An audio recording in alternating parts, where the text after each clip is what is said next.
बिस्मिल्लाहिर्रहमानिर्रहीम। Dear student अस्सलाम वालेकुम। बायोबिट्स में खुशामदीद। क्लास 11 बायोलॉजी हम पढ़ रहे हैं, first chapter cell structure and function. आज हम अपने 5th लेक्चर की तरफ जा रहे हैं। टॉपिक हमारे पास क्या है? Plasma membrane. प्लाज्मा मेम्ब्रेन का आज हम पार्ट फर्स्ट रिकॉर्ड करेंगे, पार्ट 2 इंशाल्लाह आप लोग को कल मिलेगा। प्लाज्मा मेम्ब्रेन में हम क्या पढ़ेंगे कि प्लाज्मा मेम्ब्रेन हमारे पास क्या चीज़ होती है, उसको प्रॉपर डिफाइन करेंगे।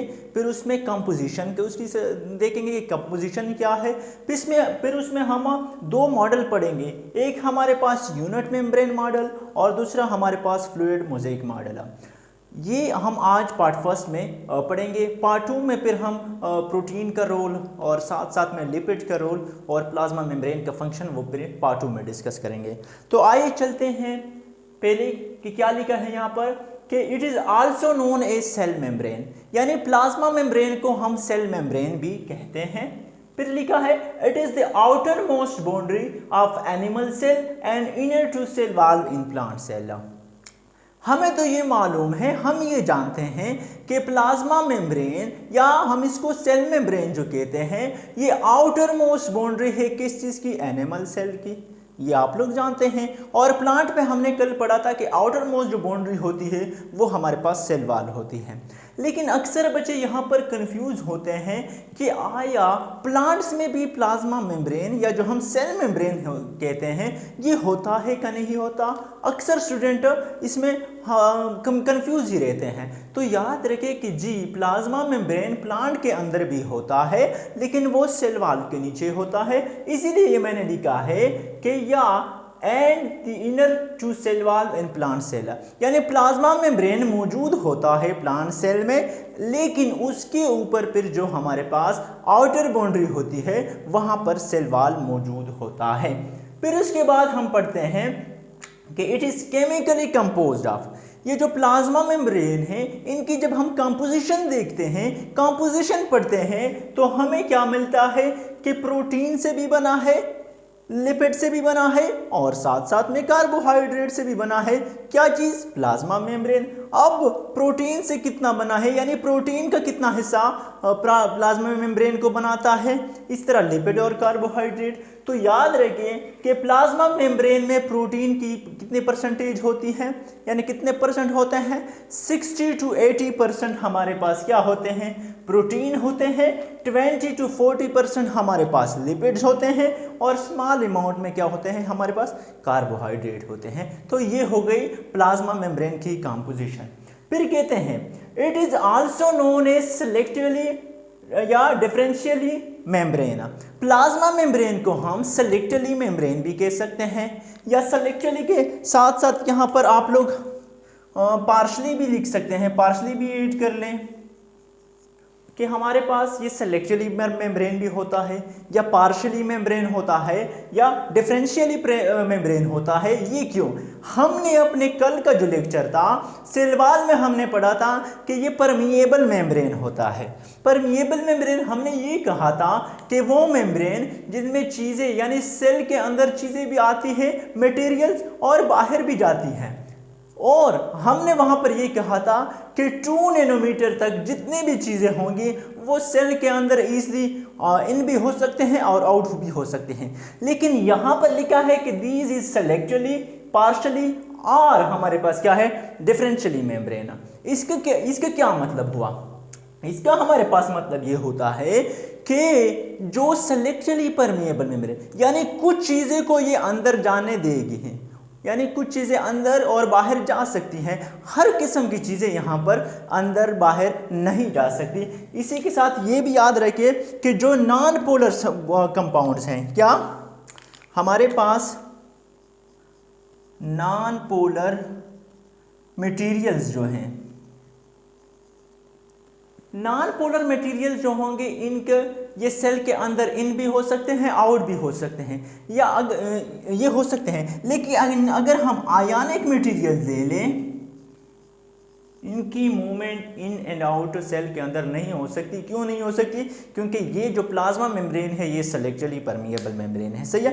ये फिर आगे हम तफसील से पढ़ेंगे ग्लाइकोलिपिड और ग्लाइकोप्रोटीन, यानी जब हम रोल पढ़ेंगे उसके, फिर ये नॉन प्रोटीन और आयनिक चीज़ें ये वहाँ पर मैं डिस्कस करूँगा आप लोग के लिए। तो यहाँ तक आप लोग को उम्मीद है कि समझ आ गई होगी। अब चलते हैं अपने मॉडल्स की तरफ। हमारे पास क्या है? 2 मॉडल्स हैं। कौन कौन से? एक को हम कहते हैं यूनिट मेम्ब्रेन मॉडल, दूसरे को हम कहते हैं फ्लूइड मोज़ेक मॉडल। ठीक है, तो पहले आते हैं यूनिट मेम्ब्रेन मॉडल की तरफ। ये देखिए, ये मैंने क्या बनाए हैं, ये हमारे पास लिपिड बाइलेयर है। ये जो छोटे छोटे डॉट्स या दाने नज़र आप लोग को आते हैं, इसको मैंने नाम दिया है क्या? ये हमारे पास लिपिड बाइलेयर है। और ये जो ब्लू मैंने ड्रा किए हैं, ये जो हैं हमारे पास, ये जो हैं और साथ साथ में ये जो हैं, इसको हम क्या किए, हमारे पास क्या है, ये हमारे पास प्रोटीन्स हैं। सही है, ये हमारे पास प्रोटीन्स हैं और ये लिपिड बाइलेयर है। ठीक है, यानी प्रोटीन ने कवर किया है किस चीज़ को? लिपिड बाइलेयर को। लिपिड बाइलेयर को ऊपर से भी प्रोटीन ने कवर किया है और नीचे से भी प्रोटीन ने कवर किया है। अब यहाँ पर आते हैं, ये जो यूनिट मेम्ब्रेन मॉडल है, यहाँ पर मैंने इसके कुछ पॉइंट लिखे हैं और फ्लूइड मोज़ेक मॉडल के मैंने कुछ यहाँ पर पॉइंट लिखे हैं। तो आइए पहले चलते हैं यूनिट मेम्ब्रेन मॉडल की तरफ। कहते हैं कि in unit membrane model proteins are in continuous form. यहाँ पर कंटिन्यूस फॉर्म भी लिखते हैं। सही है, कहते हैं कि यूनिट मेम्ब्रेन मॉडल में प्रोटीन कंटिन्यूस फॉर्म में होंगे। देखिए, इनमें कोई गैप नहीं है, कंटिन्यूस फॉर्म में है। सही है, प्रोटीन कंटिन्यूस फॉर्म में हो गई। फिर कहते हैं कि it was proposed by J Dawson. ये यूनिट मेम्ब्रेन मॉडल जिसने बनाया था, उस शख्स का नाम क्या है? जे डॉसन है। उसका नाम जे डॉसन है। ये याद रखें, एमसीक्यूज में आपसे पूछ सकते हैं, ये याद रखें। सही है। फिर कहते हैं कि lipid bilayer present between outer and inner layer of proteins. ये जो लिपिड बाइलेयर होता है, ये क्या, इनके ऊपर भी प्रोटीन्स होते हैं और हमारे पास नीचे भी क्या होते हैं? प्रोटीन होते हैं। यानी ये क्या है? अच्छा, ये भी याद रखिए कि यूनिट मेम्ब्रेन मॉडल का बेसिकली ये वो था, कंसेप्ट था कि ये सैंडविच का रोल प्ले करती है। आगे लिखा नहीं है? हाँ लिखा है, plasma membrane is just like a sandwich. ठीक है, हम ये कहते हैं यूनिट मेम्ब्रेन मॉडल में कि जो प्लाज्मा मेम्ब्रेन है बिल्कुल क्या है? सैंडविच की तरह है। सही है, सैंडविच आप लोग जानते हैं कि सैंडविच क्या होती है, सो बिल्कुल सैंडविच की तरह होते हैं। तो ये हमारे पास यूनिट मेम्ब्रेन मॉडल यहाँ पर ख़त्म हो गया। अब आते हैं फ्लूइड मोज़ेक मॉडल की तरफ। अब यहाँ पर ये डॉट्स या ये जो दाने हैं, ये जो ब्लैक आप लोग को नज़र आ रहा है, ये हमारे पास क्या है? वही लिपिड बाइलेयर है, वही लिपिड बाइलेयर है। और ये जो ऊपर ब्लू है या जो नीचे ब्लू है, ये हमारे पास प्रोटीन्स हैं।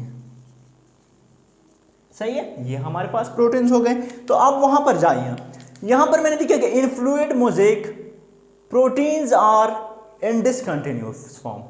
यानी जो फ्लूइड मोज़ेक मॉडल है उनमें प्रोटीन्स कंटिन्यूस फॉर्म में नहीं है, बल्कि क्या है? डिसकंटिन्यूस में है। यहाँ से लेकर यहाँ तक, फिर यहाँ से यहाँ, फिर यहाँ से यहाँ। सो इनमें कोई कंटिन्यूटी नहीं है, यानी डिसकंटिन्यूस फॉर्म में है।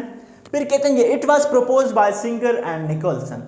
बड़ा इंपॉर्टेंट एमसीक्यूज, अक्सर ये जो ईटा या जो यूएचए सिंडिकेट वगैरह के पास पेपर हैं उसमें ये आया होता है और आया भी है कि ये जो हमारे पास फ्लूइड मोज़ेक मॉडल है ये किसने प्रपोज किया था? तो याद रखें कि ये सिंगर एंड निकोलसन ने प्रपोज किया था। कब प्रपोज किया था? इन 1972। सही है, ये हो गया आप लोग का इंपॉर्टेंट एमसीक्यूज है, नोट कर ले। फिर कहते हैं कि proteins are embedded on lipid bilayer in mosaic, यानी इरेगुलर मैनर। वहां पर तो कंटिन्यूस वो था ना, कंटिन्यूस प्रोटीन्स थे, लेकिन यहाँ पर एम्बेडेड है किस चीज़ में? Lipid bilayer in mosaic manner. Mosaic कहते हैं इरेगुलर मैनर, यानी कोई रेगुलरिटी यहाँ पर नहीं है, ये इरेगुलर मैनर में मौजूद होते हैं। फिर कहते हैं कि plasma membrane is not like a sandwich. ये जो मॉडर्न कंसेप्ट हैं, जो मॉडर्न टेक्नोलॉजी हैं, ये हमें फ्लूइड मोज़ेक मॉडल से पता चलता है कि ये जो प्लाज्मा मेम्ब्रेन है ये हमारे पास एज अ सैंडविच नहीं है, बल्कि क्या है? This model explains that the membrane is like a sea of lipids. ये जो मॉडल है ये एक्सप्लेन करती है यानी बयां करती है, क्या करती है कि the membrane is like a sea of lipids. ये जो मेम्ब्रेन है हमारे पास ये सी ऑफ लिपिड्स है यानी समंदर, लिपिड्स का यानी पूरा पूरा समंदर है, in which protein molecules are floating. कहने का क्या मकसद है कि ये जो हमारे पास फ्लूइड मोज़ेक मॉडल है इसमें हमें ये एक्सप्लेन करते हैं कि ये जो मेम्ब्रेन है ये किस चीज़ के सी ऑफ लिपिड है यानी बहुत सारे लिपिड्स हैं, उनमें के ऊपर क्या करते हैं, in which protein molecules are floating, यानी जिनके ऊपर प्रोटीन मॉलिक्यूल्स हमारे पास क्या होते हैं, तैरते रहते हैं। तो ये था पार्ट फर्स्ट किस चीज़ का, प्लाज्मा मेम्ब्रेन का। इंशाल्लाह जो रोल है प्रोटीन का और लिपिड्स का और फिर फंक्शन जो है किस चीज़ का, प्लाज्मा मेम्ब्रेन वगैरह का, या जो रोल आप कह सकते हैं वो इंशाल्लाह सेकेंड पार्ट में हम डिस्कस करेंगे। वीडियो अगर आप लोग को अच्छी लगी हो तो लाइक कर दे, चैनल पर नए आए हैं तो सब्सक्राइब कर दे और बेल आइकन को मस्ट प्रेस करें ताकि आने वाली वीडियोस आप लोगों तक ईज़िली पहुंच सकें। तब तक के लिए आप लोग खुश रहिए, हंसते रहिए, मुस्कुराते रहिए और मुझे अपनी दुआओं में याद करते रहिए। मिलते हैं नेक्स्ट टाइम। अल्लाह हाफिज़।